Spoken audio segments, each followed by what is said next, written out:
donc, on a parlé des territoires à l'échelle d'une ville, à l'échelle de ces micro. Donc, nous, on va essayer de recentrer ce point de vue un peu plus, enfin, de manière un peu plus locale, on va dire, à l'échelle du bâtiment. Donc, pour situer notre discours, de mon côté, je suis Maël Chénix et je suis en thèse 6, c'est-à-dire que c'est une thèse qui est financée par les entreprises. Mon laboratoire se situe à Nantes. Je suis en fait deux laboratoires, un laboratoire de génie civil et mécanique, et un laboratoire des sciences du numérique qui s'intéresse plutôt à l'interface technologique et deux entreprises du coup cofinancent ma thèse, Carbotech, que Delphine présentera mieux que moi, et ERB, qui est une entreprise de construction générale dans le bâtiment. Alors bonjour à tous. Du coup, moi c'est Delphine Remy, je fais partie de Carlotech Grem. C'est en fait donc Carlotech, c'est un écosystème d'entreprise à but d'être résilient. Il se trouve dans un château près de Guingamp, dans la Bretagne, Côte d'Armor. Et moi, je suis la référente bâtiment d'un bureau d'études qui fait partie de cet écosystème. Voilà. Après, voilà, je suis inspirée par plein de choses qui sont en lien avec le bâtiment et on en parlera juste après. Euh, Vas-y, bah, du coup.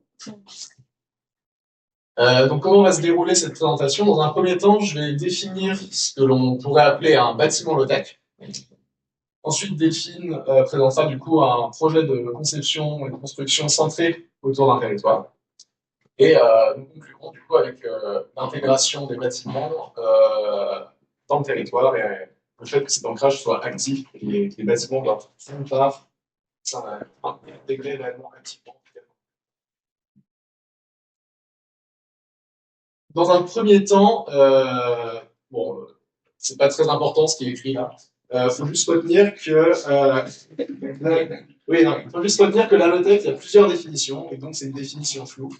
La définition que j'ai choisi de retenir, c'était celle de l'ADEME, et du coup, je vois la low-tech plutôt comme une démarche de conception qui vise à maximiser l'utilité sociale et en minimisant du coup l'impact environnemental pour rentrer dans les limites locales et planétaires.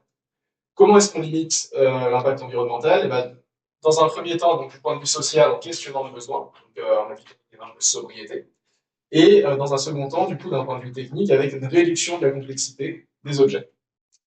Il y a une volonté aussi politique derrière en permettant au plus grand nombre d'accéder aux solutions politiques. Malgré le nombre de définitions plurielles de la low-tech, il y a quand même des grandes valeurs communes, on va dire, qui se rejoignent. On a les travaux d'Audrey Tanguy et de Valérie Forêt, de Van Nigal et Arthur Keller, de Martin et Alexandre Gauthier. Et du coup, je me suis dit, donc, comment est-ce qu'on pourrait définir un bâtiment low-tech? Ben, j'ai fait à peu près la même chose. C'est-à-dire que je vais faire une définition avec des mots pour traduire les valeurs et l'essence du bâtiment low-tech. Et par la suite, dans ma thèse, j'aimerais quand même aboutir à une caractérisation avec des critères objectifs et si possible quantifiables en lien avec ces concepts pour permettre une comparaison entre bâtiments. En notant bien sûr qu'un bâtiment n'est pas low-tech dans l'absolu, mais qu'il est plus ou moins qu'un autre en fonction du territoire et du contexte dans lequel il se situe. Alors là, c'est le moment de me clouer au pilori. Je vous dis qu'un bâtiment low-tech, c'est un bâtiment qui promeut un mode de vie donc sobre, soutenable et accessible, un lieu sain et confortable, pour respecter les limites locales et planétaires. Il se doit être ancré dans son contexte territorial et social pour favoriser la sollicitation de réseaux locaux, de ressources, services et acteurs. Il est conçu en phase avec son environnement pour permettre l'émergence d'une résilience collective. Donc ça, c'est ma définition du bâtiment low-tech. Elle est tout à fait critiquable. N'hésitez pas à revenir dessus dans les questions. Moi, je prends vos retours avec plaisir. Si on la découpe en trois parties, je dis bâtiment low-tech, mais il y a différents moyens de s'intéresser à ce sujet. Dans un premier temps, on peut parler d'utilisation low-tech d'un bâtiment. Comment est-ce qu'on s'en sert, comment est-ce qu'on l'habite. Donc ça, c'est voilà, quel que soit le bâtiment, entre guillemets, puisqu'on n'a pas de main sur le bâtiment, et typiquement sur l'aménage dans un nouvel endroit. On peut parler également aussi de l'objet physique low-tech, l'artefact bâtiment. Et enfin, la partie la plus intéressante, je trouve en tout cas, qui est la conception low-tech d'un bâtiment. Comment est-ce qu'on conçoit de manière low-tech un bâtiment? Quelle est la démarche d'ensemble qui nous permet d'aboutir à un bâtiment low-tech? Cette définition, donc, elle provient donc d'un atelier d'idéation que j'ai mené avec des étudiants qui ont fait ressortir différents, donc des étudiants d'option low-tech de Centrale-Nantes, qui ont fait ressortir différents concepts, en fait, différentes idées, que j'ai triées donc, sur la gauche avec les lunettes donc, techniques organisationnelles, sociales et sociétales qui découlent des travaux pardon, de j'ai souligné du coup les concepts, en tout cas en lien avec le territoire. Donc on parle de respect de l'environnement, de géographique, mais aussi de ressources locales et de coopération et de collaboration. Et tout ça, à mon avis, c'est en lien avec les territoires. Donc j'ai quelques exemples qui illustrent ces propos. Là, vous voyez donc Jean-Philippe Vallat qui a construit une maison en paille de 100 mètres carrés pour moins de 20 000 euros en 4 jours. Quand je dis 4 jours, c'est une maison qui est hors d'eau, c'est-à-dire étanche, et du coup, on peut faire les finitions intérieures tranquillement, sans pression. Donc ça, fait avec des ressources locales. Il y a éventuellement aussi le chantier de Guédelon, qui, pour ceux qui ne connaissent pas, qui est la construction d'un château fort avec les techniques médiévales de l'époque, c'est-à-dire toute la force humaine. Et du point de vue social, coopération et collaboration, le réseau d'acteurs d'entraide pour un habitat écologique, tout ça. Au final, à quoi est-ce que ça ressemble l'objet bâtiment low-tech? Pareil, j'étais au pilori tout à l'heure, là c'est le moment de sortir l'automate et de me les lancer. Un bâtiment low-tech, à la fin, idéalement, ça ressemble à un bâtiment dont l'architecture est simple, je dirais même dépouillée, on peut dire épurée, mais vraiment minimaliste, conçu pour durer longtemps, par exemple 200 ans, issu de matériaux locaux et abondants, avec des équipements simples et peu nombreux, et énergie de leur temps à la construction et rénovation qu'à l'usage, facile à entretenir ou à réparer, et qui respecte les limites locales et planétaires. Je me questionne sur le point de vue économique. Typiquement, je vous ai parlé tout à l'heure de ce monsieur qui avait fait, qui a écrit le livre justement ici, donc une maison en paille pour moins de 20 000 euros. Je ne sais pas si l'économie est un critère de base ou alors plutôt une conséquence en fait de l'application de ces critères.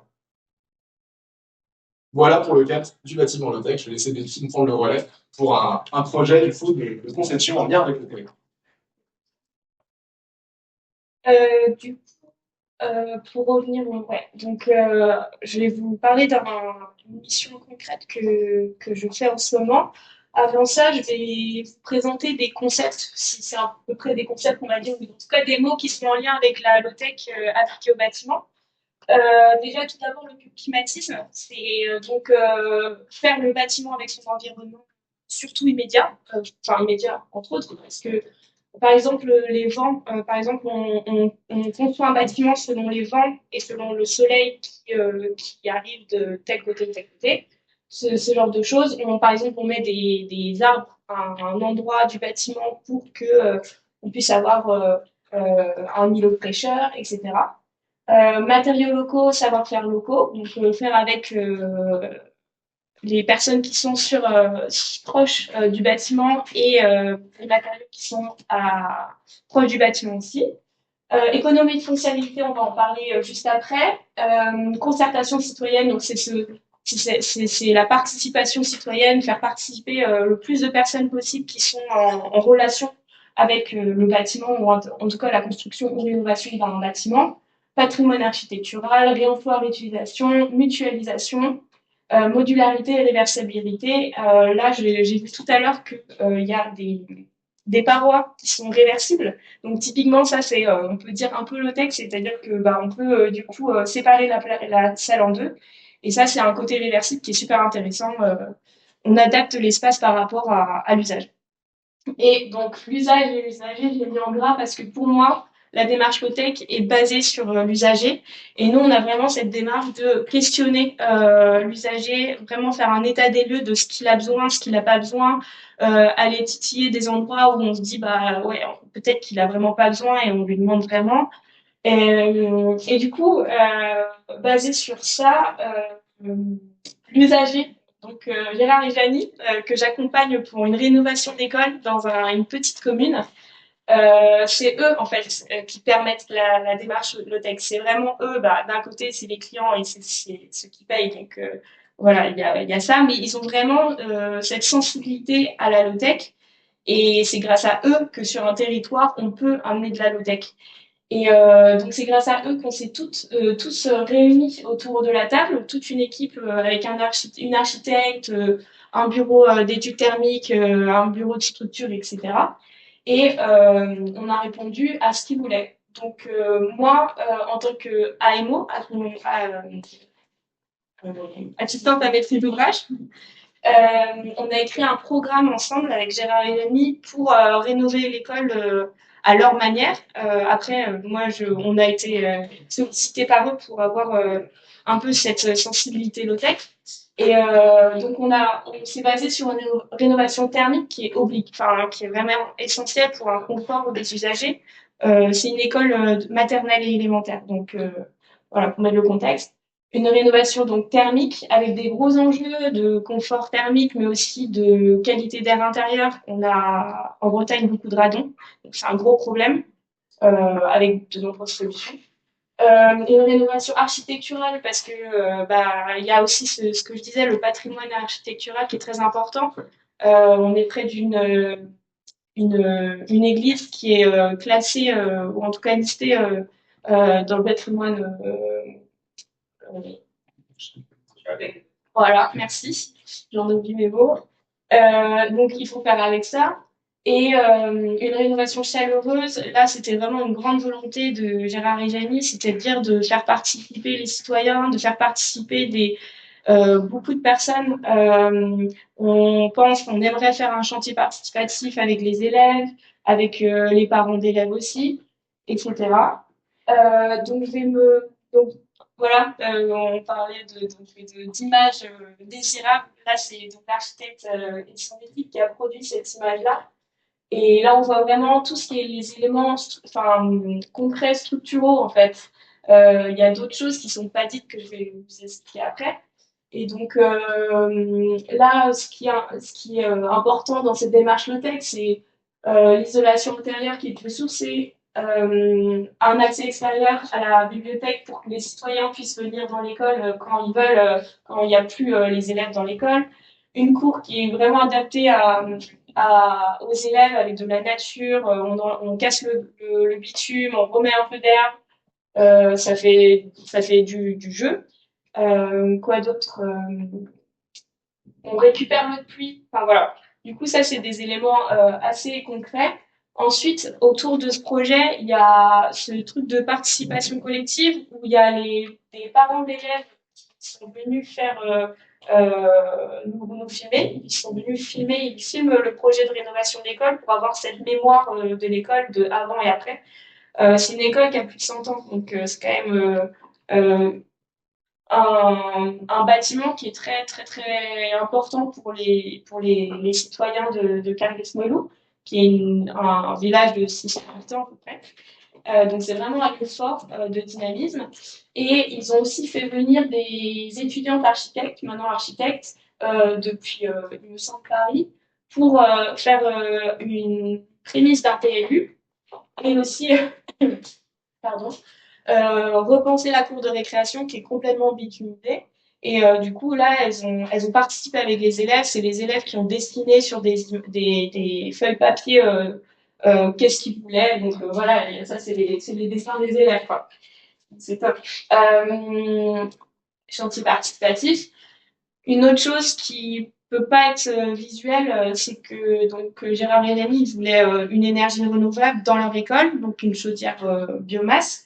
Et là, ça a été déjà développé en Auvergne-Rhône-Alpes, il me semble, mais dans ce petit territoire, du coup, en Bretagne, ils veulent développer une filière biomasse clé en main. Donc, c'est-à-dire que basée sur l'économie de fonctionnalité, c'est-à-dire qu'ils vendent pas l'équipement de la chaudière. L'idée, c'est de vendre la chaleur. Et donc ça incite déjà les clients, on va dire, à consommer moins parce qu'ils payent la chaleur. Et aussi, il y a une relation de proximité entre client et fournisseur qui est très importante parce que le fournisseur, il vient dépanner la chaudière, on va dire gratuitement. Il est vraiment là quand il y a des soucis. Et tout ça, c'est basé sur de la biomasse qui est en fait qui vient du bocage coton aux alentours des agriculteurs, etc. Donc là, il y a vraiment une idée d'économie de fonctionnalité et d'implication du territoire et vice-versa avec l'école. Une démarche aussi, il y a une démarche bâtiment durable, donc ça, c'est plus à l'échelle de toute la Bretagne. C'est moins la proximité, mais ça reste quand même la région. Et donc voilà, cette école, elle est rénovée dans une démarche qui s'appelle bâtiment durable. Et là, donc, il y a un cahier des charges à respecter et c'est super intéressant. Typiquement, l'ouverture du bâtiment vers l'extérieur, la bibliothèque, ça fait partie d'un des critères du bâtiment durable. Ça, c'est un petit schéma, pas dingue, mais pour montrer qu'en fait, l'école, elle, déjà en elle-même, elle participe à un dynamisme, on va dire, low-tech. Il y a une cantine bio, il y a des programmes marques pédagogiques école dehors, donc ils vont souvent dehors, une garderie. Via la rénovation, on a des chantiers participatifs, il y a une sobriété qui se veut être présente, la démarche VDB. Tout ça via la rénovation de l'école qui participe au dynamisme et à l'attractivité du village, de la commune. Voilà, en fait, c'était pour montrer qu'il y a plein de flux en fait entre l'école et le village et la rénovation permet de renforcer, on va dire, ces flux. Je repasse la parole à Tu parlais de flux, Delphine, justement. Donc là, on va parler des flux entre un bâtiment et son territoire. Donc je ne vais pas rentrer dans le détail parce qu'on n'a plus beaucoup de temps. Mais retenez qu'il y a, je vais identifier 4 grandes catégories qui sont donc l'énergie, l'eau, la matière et les humains. La matière, c'est construction, rénovation et aussi de la matière organique sur la production de nourriture. Et du coup, donc, quels sont les liens entre territoire, bâtiment et low-tech? Eh ben, de mon côté, je me suis intéressé au sujet donc des besoins. Pourquoi est-ce qu'on cherche à habiter confortablement dans un logement? Parce que ça répond à certains besoins fondamentaux. Et il est intéressant aussi de se poser la question de comment est-ce qu'un bâtiment bien conçu et ancré dans son territoire pourrait répondre mieux, ou en tout cas avec un moindre coût environnemental à ces besoins, qui sont, voilà. Et du coup, pour ça, on a besoin d'une compréhension fine dans un premier temps des besoins humains fondamentaux, et aussi d'un bâtiment et de son interaction avec son territoire. Donc, j'ai pas encore fait ce travail, mais je compte mener mes recherches là-dessus par la suite. Donc, déjà, dans un premier temps, identifier les besoins auxquels un bâtiment permet de répondre. Et dans un deuxième temps aussi, donc là, vous voyez un travail du coup de Work Domain Analysis où l'idée c'est de décomposer différents niveaux d'abstraction, donc de la fonction globale d'un objet au détail physique et une décomposition plus ou moins précise. Donc là, on a sur une maison entière jusqu'à le composant précis qui est situé dans une pièce. Et du coup, le travail que j'aimerais mener serait donc de m'intéresser au territoire avec une maison et potentiellement les pièces au sein de la maison. Pour voir justement ces interactions, comment est-ce que un bâtiment bien conçu et ancré dans son territoire pourrait répondre aux besoins fondamentaux en restant dans les limites locales et pérennes. je sais pas, il nous reste combien de temps? D'accord. Une minute. Ouais, du coup, juste pour présenter un peu plus Carlotech, qui est l'écosystème d'entreprise dont je vous parlais, où il y a le bureau d'études dont je fais partie. On est situé au château de Brélidy et donc c'est un exemple aussi concret de comment le territoire et le château interagissent. Donc, par rapport au territoire qui nous donne plein de choses, c'est génial. Du savoir-faire et des matériaux locaux. Typiquement, là, près du château, on a fait un hangar avec que du bois local et avec des personnes locales. Et on a fait ça à force humaine. Il n'y a eu aucune machine, on va dire, qui utilisait de l'énergie. Il y a des étudiants qui viennent. Donc le territoire permet aussi d'avoir des gens qui viennent, qui participent à nos activités et qui fait finalement fonctionner le château et qui fait que le lieu vit. Le territoire aussi, c'est aussi une identité, c'est un patrimoine architectural. Je pense que bon, un château, c'est ça. Il y a un château comme ça avec de la pierre granite, il n'y en a pas dans toute la France et des ressources accessibles. Ouais. Et à effet boomerang, on va dire, le château, du coup, sur le territoire, il propose donc une prestation de services et de conseils, bureau d'études. On est un centre de formation et d'expérimentation, donc il y a pas mal de personnes qui viennent se former sur différents sujets, faire des séminaires. Euh, le château, c'est un super endroit c'est un super outil aussi pour faire d'autres choses que travailler, des événements ludiques. Donc, il y a des murder parties. Donc là, c'est vraiment les citoyens, tout type de citoyens qui viennent et qui peuvent aller chercher des bonbons parce que c'est pas tout, etc. Euh, il y a des maraîchères près du château, sur les hectares du château. Donc, elles participent au marché de légumes à côté de Trémidi. Et c'est un lieu inspirant pour. On essaye de montrer la low-tech, des éléments de low-tech. On a un pyrolyseur, un four solaire, etc. Donc les gens peuvent venir voir et découvrir comment fonctionnent ces outils. Voilà. Merci de nous avoir écoutés.